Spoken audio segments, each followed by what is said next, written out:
So you received a CP-14 notice. What does it mean? Okay, I get it. It is very terrifying to get a notice in the mail with that dreaded little IRS logo in the corner. But when you kind of figure out what some of the notices mean, it kind of helps take away some of the, I guess, the dread of getting the notice, because you're understanding that it's maybe one of a series of progressions of notices. So CP-14. This is a notice that's letting you know that you owe the IRS money. So it could be that you filed your tax return. I see this a lot with late filers in October, so people that extend. You file your tax return, you don't send any money. So they processed it and they're letting you know, we processed your return and now we see that you owe this amount of money and we have not received it. So it's their way of letting you know to handle the debt that based on your tax return that you owe.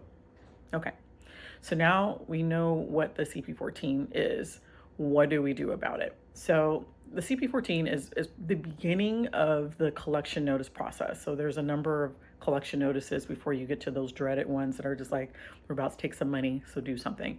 So I would never tell you to ignore a notice, but if you're going to ignore a notice, this would be the one to ignore because there's going to be more in the progression. But what you should do at this point is start thinking about paying the debt that you owe. So if you have the money, usually there's instructions on either sending back part of that notice in the envelope with the payment. You can go to irs.gov, make a payment there, or you can work out making a payment arrangement if it's a small amount due. Now, if it's over 10,000, over 50,000, that's where I suggest that you get someone like us involved to help you negotiate the best option for you. Okay, so you have your CP-14 notice. You've read it. You understand what it means. You don't have the money to pay it. Now, what do you do? Then that's when it's important for you to to work out some sort of arrangement to pay that tax back. The other thing you want to make sure of is if this tax is due to an underpayment um, of taxes from maybe your W-2 wages, then consider fixing that because it's just going to continue to snowball if you don't get to the root of the source of the problem. You kind of want to correct that as soon as possible because what I find is that when it's not corrected quickly, that's when it snowballs into the kind of debt we see where it's over $50,000 or there's um,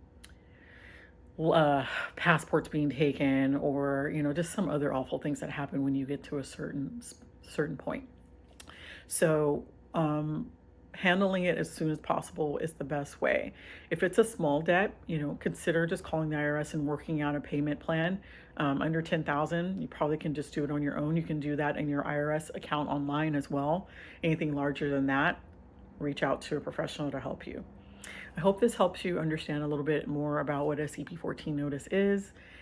Take away a little bit of the fear of it because it can be daunting to get a notice from the IRS, but understand that it is the way that they communicate with us. It's the way that they let us know there's an issue. They don't email, they don't call, they don't text, definitely don't text, but they send notices. So don't be afraid of them, open them, and work from there to figure out how to handle it.